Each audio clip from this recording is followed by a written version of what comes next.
பார்த்திங்கன்னா புதன் கர்மா. அதாவது புதன் அப்படின்னாலே கம்யூனிகேஷன் அப்படின்னா இப்போது புதன் கர்மா அப்படின்னும் போது என்னென்னா, இப்போது இந்த விஷயம் இவங்கக்கிட்ட சொன்னால் பிரச்சனையாகும் அப்படின்னு தெரிஞ்சு அந்த விஷயம் அவங்கக்கிட்ட சொல்கிறது. அதே மாதிரி இந்த விஷயத்த நம்ம சொன்னோன்னு யாருக்கும் தெரிய போகிறதில்ல அப்படின்னு நினச்சி அந்த விஷயத்தை ஒருத்தர்கிட்ட சொல்லி அது பல பேருக்கு பரவி அதனால் அந்த அந்த வீட்டில் அந்த ஃபேமிலியில் ஒரு பிரச்சனை உருவாகிறதோ ஒரு சண்டை உருவாகிறதோ இப்படி காரணமாக இருக்கிறது எதுன்னா புதன் கர்மா. அதாவது இந்த புதன் கர்மா அப்படின்றது எப்படின்னாங்க, நம்ம சொல்கிறது யாருக்கும் தெரிய போகிறதில்ல அப்படின்னு சொல்லி அந்த கம்யூனிகேஷன் அப்படின்ற ஒரு விஷயத்தை தப்பாக யூஸ் பண்ணுறது. இங்கேருந்து அங்கேருந்து இங்கே, அதே மாதிரி இந்த விஷயத்த சொல்லக்கூடாதுன்னா அதை போய் முதல்ல சொல்கிறது, இந்த மாதிரியெல்லாம் செஞ்சு அந்த கர்மாவை ரொம்ப தோஷமாக முதல்ல நிறைய செயல்படுத்திடுவாங்க.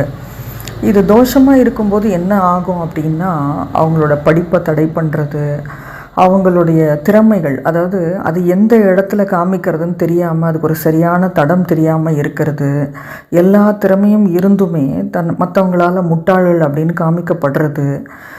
இன்னும் சொல்லணுன்னா தங்கிட்ட நிறைய திறமை இருக்கும். இன்னொன்று தோஷம் அப்படின்றது என்னென்னா, புதன் கர்மாவில் நிறைய திறமை இருந்து நிறைய விஷயங்கள் தெரிஞ்சு அதை மற்றவங்களுக்கு சொல்லி கொடுத்தா அவங்க எங்கே அதை கற்றுக்கிட்டு அடுத்த லெவலுக்கு போயிடுவாங்களோ அப்படின்னு சொல்லி மற்றவங்களுக்கு கற்றுக் கொடுக்காமல் இருக்கிறது. இதெல்லாம் இந்த புதன் கர்மாவில் இருக்கிறவங்க செய்வாங்க. இது அவங்களுடைய தோஷம். இதை அவங்க யோகமாக மாற்றணும் அப்படின்னா அந்த கம்யூனிகேஷன்றதை அவங்க முதல்ல பாசிட்டிவாக மாற்றணும். எந்த ஒரு தப்பான விஷயமும் இவங்க மூலமாக பரவக்கூடாது. ஏன்னா இவங்க சொல்கிற, முக்கியமாக புதன் கர்மாவில் ஒருத்தர் பிறக்கிறாங்க அப்படின்னா அவங்க சொல்கிற வார்த்தைகள், அவங்க பேசுகிற பேச்சு, அவங்க அனுப்புகிற டெக்ஸ்ட், அவங்க அனுப்புகிற வாய்ஸ் எல்லாமே ஒரு என்ன சொல்கிறது, ஏதோ ஒரு இதுவை உருவாக்கும்னு அர்த்தம், ஒரு அதிர்வை உருவாக்கக்கூடியது. அதனால் எல்லாத்துலேயும் ரொம்ப கேர்ஃபுல்லாக இருக்கணும். அதே மாதிரி தனக்கு தெரிஞ்ச வித்தை, தனக்கு தெரிஞ்ச ஞானம், அது எதுவாக இருந்தாலும் அதை கொஞ்சம் கூட மறைச்சி வைக்காமல் மற்றவங்களுக்கு சொல்லி கொடுக்கணும்.